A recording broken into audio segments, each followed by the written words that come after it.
Welcome to the IMD Podcast Network, where we explore the crucial topics shaping modern leadership. Today, we're bringing you an extraordinary conversation between two leading thinkers who are challenging our ideas about life, work, and leadership in the 21st century. Our host, Andrew Sharman, is an Adjunct Professor of Risk, Resilience, and Safety Culture at IMD. He's also the author of Who Cares Wins. He's joined by the world-renowned author of The 100-Year Life, Lynda Gratton. They'll explore the profound connection between their work and examine how the promise of longer lives and careers demands a new kind of leadership.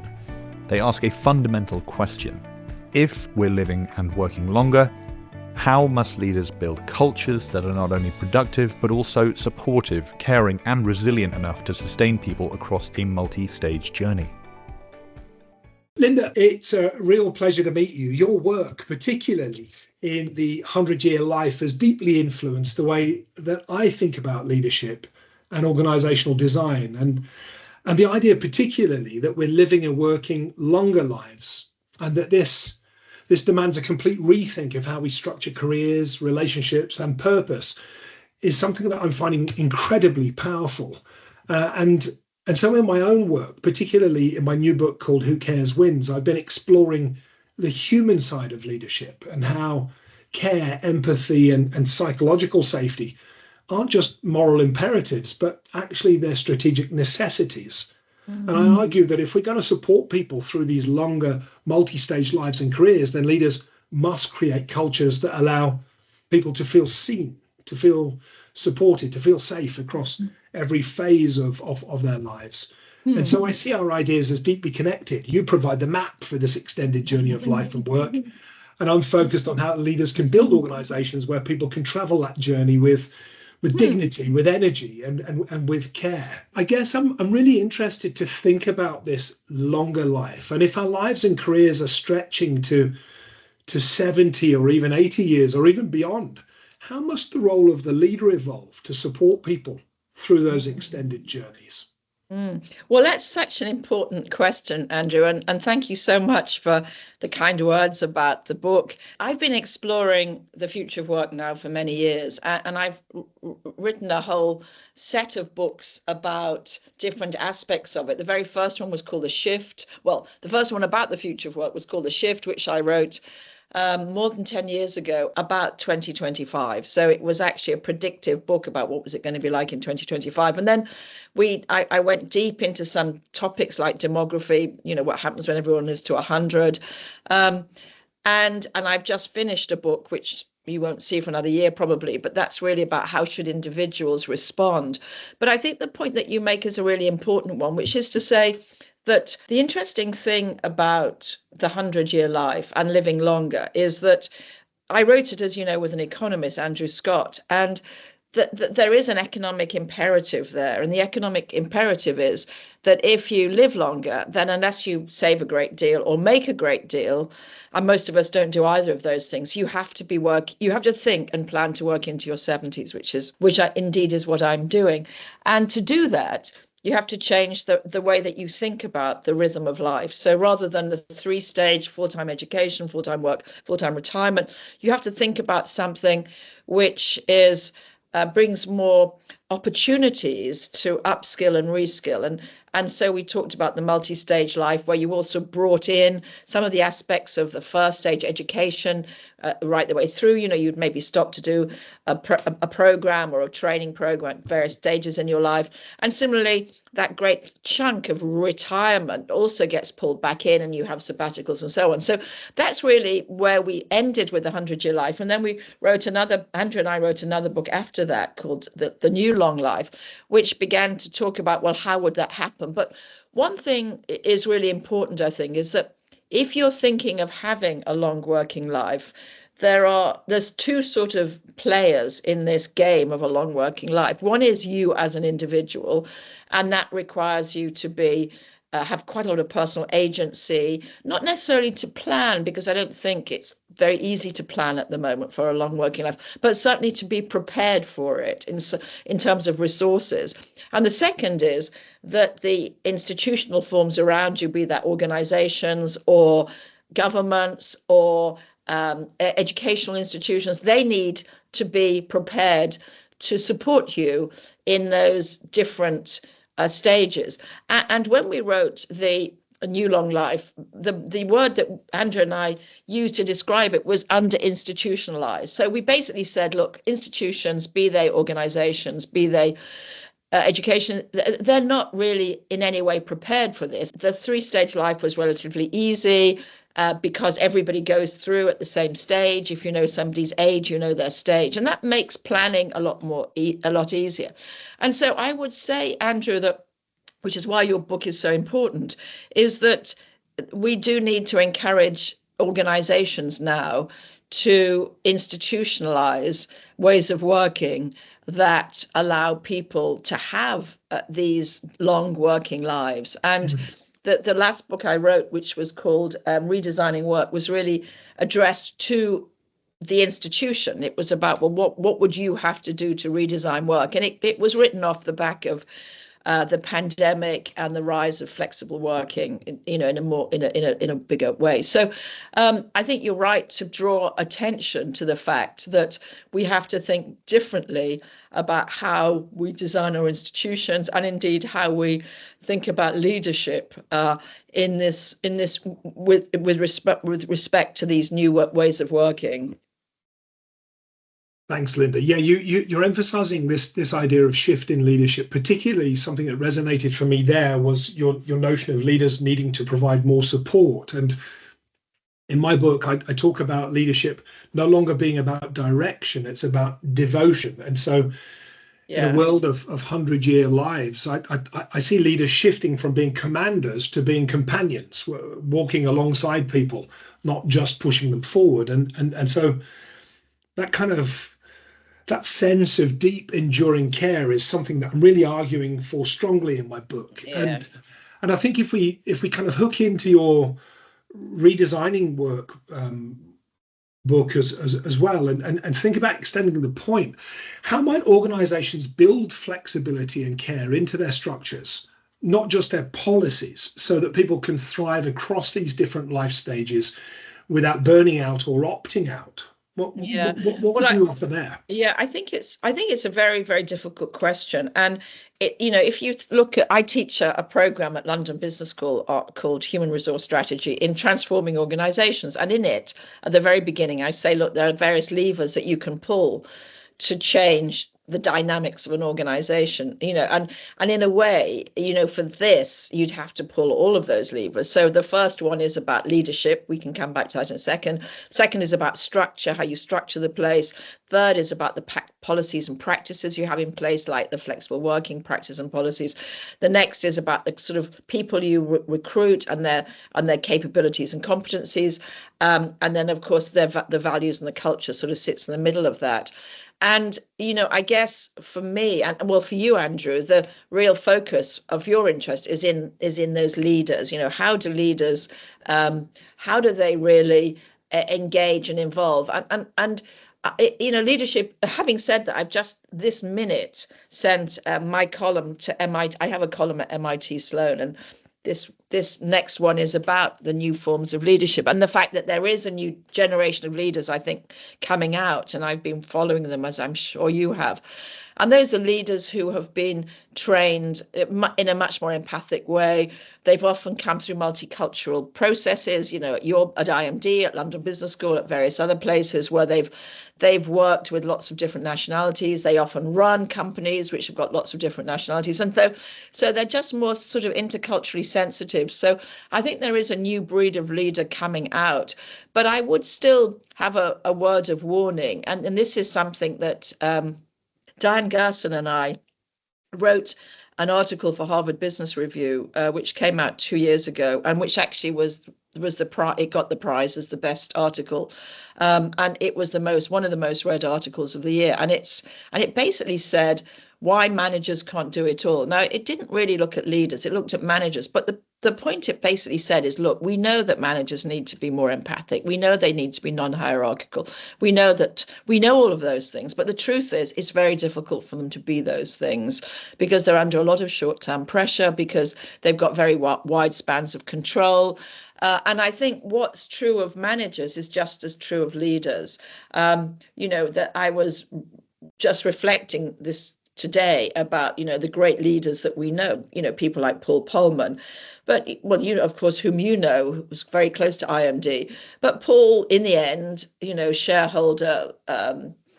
shareholders wanted him to increase the value of the business. So I think one of the challenges of being a leader right now is that you are possibly trained to be empathic and thoughtful and build in flexibility. But at the same time, the push for productivity in businesses is very profound. Yeah, it is. I'm glad to see that you're seeing and experiencing what we are too, this shift towards a much more empathic, much more caring style of leadership. You were describing some of the soft skills there, and I was just kind of smiling to myself that soft skills are actually some of the hardest to learn, to cultivate and sustain, aren't they? Yes. Without skills like listening and empathy, are so difficult. It's so difficult to listen, and it's so difficult to be empathic, particularly to somebody who's different than you. And I do have enormous regard for any leader who's capable of listening and being empathic, because it requires a stillness. Both of those are skills that require a stillness. You have to be still to listen, and you have to be still to be empathic. And so much of particularly a CEO's role is they are so bombarded with data and information and priorities that stillness, which you do see in some leaders, and you can see it almost in their physicality, is really quite an astonishing feat for them to be able to stay still, in the midst of what's becoming a very, very turbulent world. Yeah, that resonates with me. I think this idea that care and stillness by association isn't really soft. It's smart. It's becoming more and more essential. And in fact, I think it's one of the most future fit leadership traits that we might have and try to cultivate. And so the organizations and leaders that embed care into their DNA, I think, would be better prepared for the volatility and the long-term complexity that we face. And I suppose that's where resilience really comes from, isn't it? So in my book, I argue that care is not a nice to have, but it's now a strategic advantage. And I think we've started to talk around the edges of that. Are you seeing a growing appetite for care-based leadership in organizations that are preparing for longer multi-stage careers for their leaders and their people more broadly? Yes, I think, I wrote one of the very first books I wrote had a subtitle, Organizational Rhetoric and Individual Reality. So, what organizations say they're doing is not always what they're actually doing. And you don't see the word care used very much. I know, Andrew, that you use the word care. We see it a bit in Europe, but certainly in America right now, or even last year, we were working with a large company, and the CEO certainly did not want the word care being used as part of, how they saw the organization. There were other words that they could use, because care, I think it didn't necessarily resonate with them. So I think one has to be thoughtful about the language that's going to resonate. But I think we are seeing. I was at a CEO conference 2 weeks ago, and I've been reflecting quite a lot about that. And in fact, the piece I've just written talks about 4 of the leaders that I saw there, 4 of the CEOs. And I think there is a new generation coming up, and they've been skilled in stakeholder management. They're skilled in thinking enterprise-wide. They're sort of skilled in toggling between being very empathic and at the same time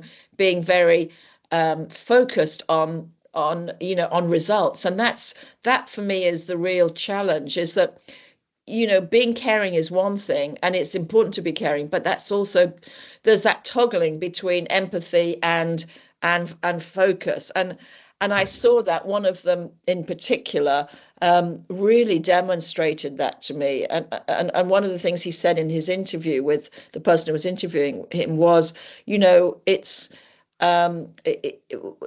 not just enough for us to give people, what they want. They've also got to make commitments about their behavior and accountabilities. And I think that's really sits at the heart of it, which is to say, years and years ago, I talked about the relationship between the employer and the employee moving from being parent-child to adult. And of course, that very well from sort of therapeutic frameworks. But I think we are beginning to see that, which is to say, yes, I can empathize with your situation and I can understand your situation, but you also have to make commitments and be responsible for your performance and behavior. And I think that's going to be very important. Yeah, you've touched on something central to the writing in my book, Who Cares Wins here, that this idea that success is about being felt, not just being followed. And so in longer, more layered lives, as you argue in 100-year life and New Long Life, success can't just be about status or achievement. It has to be more about meaning, contribution, and connection as well. And that redefinition is at the heart of what I'm writing about. Yeah. You made this point about language too, and this gentle touch on the idea of the word care. It might still be seen as still too soft for some people in some places. In fact, my co-author of Who Cares Wins is an American psychologist, Scott Geller, and he did not like the title Who Cares Wins. He couldn't get his head around it. And of course, it plays off the Who Dares Wins motto of the British SAS, the military force. And Scott didn't like that either. He wanted it to be about the Navy SEALs if we're going to talk about the military. Yeah. But he finally got his head around it. But he did stress that, America may not quite be there yet, ready to embrace this idea of leaders caring. But if we take the other word, empathy, and we think about whether care and empathy were to become central to leadership in 100-year life, do you think we'll radically need to rethink how we define success then? Are you aligned with this suggestion that I've made? Do we rethink success not just in business but in life more broadly? Well, I think we're constantly thinking about what success means in a life. And in the new book that I've written, I talk about the need to balance the things that help you to be productive with those that help you to nurture. And it's that balancing that's very, very important. I think of the metaphor I'm using is sort of weaving a life, and the threads, the threads are the threads of productivity and the threads of nurture. And we weave our lives really in terms of how we allocate our time, actually, and our effort and our energy. That's the major, agency that we have, is what do we decide to do every day, and how we decide to do that every day builds over time at the fabric of our life. And we have to do that in a way, I believe, that both strengthens being productive, because one thing that we've noticed in a long life, and my colleague Herminia Ibarra is writing about this at this very moment, is there's a lot of 50-year-olds out there who can't make a living. They just haven't been able to build the skills and capabilities and networks to remain productive. That means they can carry on working into their 60s, let alone their 70s. So I think we've got to be really aware of the fact that both are very important. It's important that you think about yourself in terms of how you nurture yourself, how you stay calm, how you build friendships, how you build intimate relationships. But at the same time, that's not going to work if you don't have any capability or skills that you can sell into the labor market. So I think it's the combination that's going to be really important.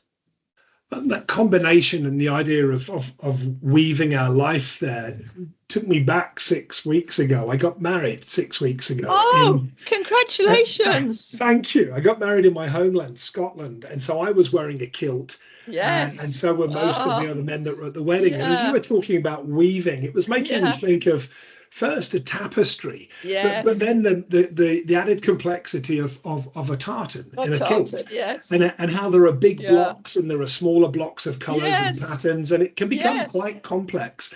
And so in a longer life, I guess, on one hand, there's more time to become, although you've just pointed out that there are some cohorts that have not become what they might need to become yet. Yeah. But there's also more time to become disconnected from meaning too. And so do you think that organizations are ready to take responsibility for helping people sustain a sense of purpose and helping them to become? Well, I'm very cynical about organizations, Andrew, so I'm not the person to answer that question. Well, that's part of the reason I've decided not to talk about companies anymore. I think the data is pretty shocking, really, about how hard it is to get a job after the age of 50, how difficult it is to stay in a company after 60, how difficult it is to take sabbaticals, how difficult it is to take time off. So I think that one has to be sort of realistic about what organizations are and what they're not. And certainly, I do think there's been a change for the better. Really, there has been a change for the better, but that can just as easily go back. I mean, as it has in some American corporations, which have really moved back to firing and hiring. We've really seen that, particularly in some of the tech companies who actually have put in place some of the most positive practices to support flexibility. They've now fired a whole bunch of people. So I think, I think in the end, we have to be responsible for ourselves. We have to realize that organizations may be amazing places. If you can find a great place to work, then you're a very fortunate person, and you should really have that as part of how you think about selecting a company to work for. And that's something I have said right the way through all my writing, which is to say, understand the deal and go into the deal with your eyes wide open.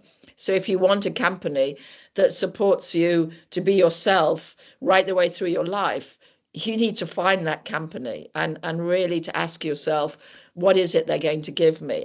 But to do that, you have to be pretty skilled, because the company, it's not easy. The labor market's tough at the moment. It is, and I don't know whether I'm being naive or over-optimistic here, but I continue to try to see care as the connective tissue that holds people to their purpose, especially during transitions and especially during later periods in our lives. And so it's my belief that I think leaders have got a role not just in driving performance, but in protecting that sense of why, that sense of meaning, even over long and winding careers that people might have. But I agree with you. It is challenging to find that organization where one feels like they might just have that perfect fit. Yeah, well, there are some, and actually, it's terribly, I shouldn't be cynical, because I just spent last week going to all sorts of companies because they were celebrating this and that, and some of them were absolutely incredible with the most astonishing leaders. For example, there's a group in the UK called Forward Institute, which had just celebrated its decade. It's a social enterprise. It was started 10 years ago by an astonishing 25-year-old, and its job was to change the way that leaders are developed. And it brought leaders from all sorts of different types of industry and sectors and brought them together and helped them to think about their purpose. And they've now had 1,000 people graduating. I've been to some of the graduating ceremonies, and it is absolutely astonishing. So there are people out there who really care about this stuff. That's a lovely little illustration. I'm glad that you mentioned that then, because my head was kind of drifting out towards this idea of, well, what if we had a CEO from an organization with us right now who kind of saw care as as soft or non-strategic, especially in the context of longevity, reinvention, and employee well-being over the decades. What would we say to them? What would be your opening shot for them? Yeah, well, that would be your opening shot, Andrew. That you just leave it to me, would you? I'd leave it to you. Yes, you can do the opening shots about how important it is for them to care. I do think, and it's been very interesting for me for the last 3 years, because I've gone through a process which I think happens as an aging process, really, which is to say that I've looked very deeply at my own life. I've written lots of stories about my own life.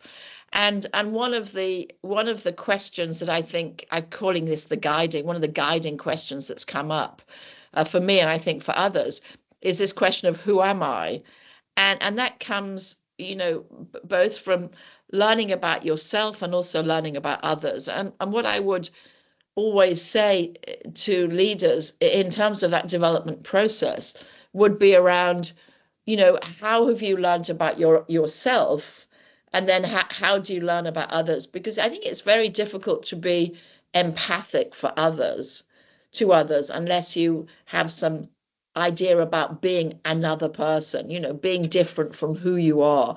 And of course, there's lots of developmental paths that help you to do that in terms of your crucible experiences, in terms of, maybe psychotherapy, whatever mechanism, maybe coaching, counseling, and so on.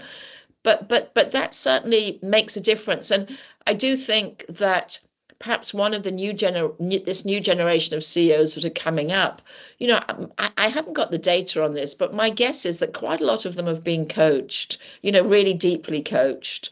And I think that's given them a sense of themselves that perhaps the earlier generations didn't have. Yeah, that's an interesting thought. Maybe there are more of us who are now in that position of receiving some kind of coaching or therapeutic support that allows us to be more self-reflective, and maybe that helps push us towards being a little bit more human, or thinking about that big question of who am I? I'm not sure I've got the answer to that one yet, to be honest. I just wrote it down thinking I might need some more reflection this evening on it.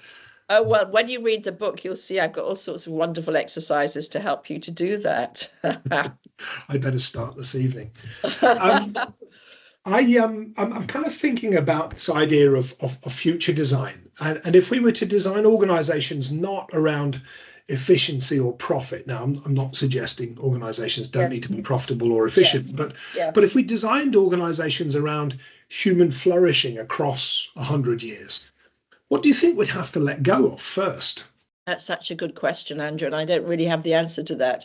I think we'd probably need to let go of the idea that people have, a certain amount of capability that we can somehow measure and delineate and say, well, you're going to be successful and you're not. I think that what's been really astonishing for me over my own life's course is to see people flourishing all sorts of different ages and stages. So the idea that people can be incredibly innovative at any age and incredibly caring at any age, I think that's a really important, it's important for companies to think about that. And that means dropping some of the sort of ageist views about what people are like at different stages of their life. So I think that would be the most important one, that they realize that you have to really see each person as themselves. And this is why I loved your fact that your mind immediately went to the tartan, because of course, the tartans were developed to show the tribal groups. They are unique to each group, and I think that each of us in our own way is creating the fabric of our life, and when you see that, it is unique, and to understand that uniqueness, which is not easy to do, by the way. I'm lucky in a way, because not only am I a professor who talks about companies, I actually run a small company. So I know how hard it is at the moment to run a company. So I have a lot of sympathy for anyone who's trying to do that. But nevertheless, really trying to see each person in their unique way is really crucial. I think there's some more alignment for us here. I agree with you. We've got to see people for who they are and what they are. And I was wondering what my answer to this question would be when I wrote it for you a couple of days ago. And I got to this idea that we might have to let go of our obsession with productivity, because I think quite often in businesses large and small, we become so obsessed with productivity that it crowds out the space where uniqueness, where care and creativity and imagination actually live. And whether that's making tartan for kilts or making widgets in a multinational, we've got to somehow shift away from a focus on KPIs being defined as key performance indicators, and instead, as I was arguing at IMD a couple of weeks ago in my workshop there, we should see KPIs as key people of influence. And so I wonder if sometimes we might spend more time trying to help leaders think about unlearning and subtracting, making space for what really matters in human terms, rather than just focusing on what we've got to get done and what the next piece of productivity might be. It's a good point. One of the threads that I've put into the book is called knowing. It's the thread of knowing, and knowing is a lot about unlearning. I've written in the book actually about adult learning, and I've said that often adult learning is about letting go of things that you've already got, things you've accumulated. And Diane Gerson and I talked about this a lot when we were writing our article about managers, and how, she was at that stage, or she had just stepped down as a CHRO of IBM. And what they'd noticed there is that the managers that really struggled were the ones that hadn't let go of the idea of hierarchy and power structures. They just could not unlearn it. And because they couldn't unlearn it, it was very difficult, therefore, for them to learn new things, because they kept reverting back to hierarchy and to power-based leadership. And I think you're absolutely right that unlearning is just as important as learning. And unlearning could be about giving yourself space to care, because the biggest challenge I see in organizations, one of the biggest challenges right now, is just frenetic busyness. And one could say it's a push towards productivity, but I think it's deeper than that. It's partly started during COVID, where we were isolated. We were using our Zooms and our Microsoft Teams to interact with each other. We began to get into the habit of lots and lots and lots and lots of meetings. And my friends at Microsoft tell me, when they look at the data, that people are still have a large numbers of meetings. And that really takes away from, the one-to-one, face-to-face stuff. It takes away from the reflective aspect of how you just sit and reflect on things. And so in my own work at London Business School, and I teach my program, HRST, I often counsel the participants to give themselves more time for reflection, so they can reflect on who they are, what's important to them. But that does mean taking stuff out. It does. And I'm kind of smiling at this idea of more time for reflection as I look at the clock and see that we're out of time. I've really loved hanging out with you and getting to listen to your thoughts on this idea that I posit of leaders being more human and creating these cultures of care that serve the leaders and their organizations and their people much, much better into these longer lives that you've been discussing. I wish we didn't have to end this call. I hope this is the first of many discussions we have exploring the things that we're both working on. I've been fascinated to learn more about what you're doing and what you're thinking. Well, thank you. Thank you, Andrew. And I think, the other point I wanted to make about your own work is that, words really matter in the world. I've learned this about myself, and I think it's true for what you're doing. The fact that you're using the word care is a very important point. And it may not be that everybody moves to being caring or to thinking of care as being part of leadership. But these alternative narratives, like the one that you're building, turn out to be extremely important, because they give people alternatives, other ways, other possible ways of thinking. So thank you for everything you do, Andrew. Thank you, Lynda. What a lovely thought to receive from you. Thank you very much. That's all for this week. This podcast was proudly brought to you by the International Institute for Management Development. in Lausanne. You can find out more at imd.org.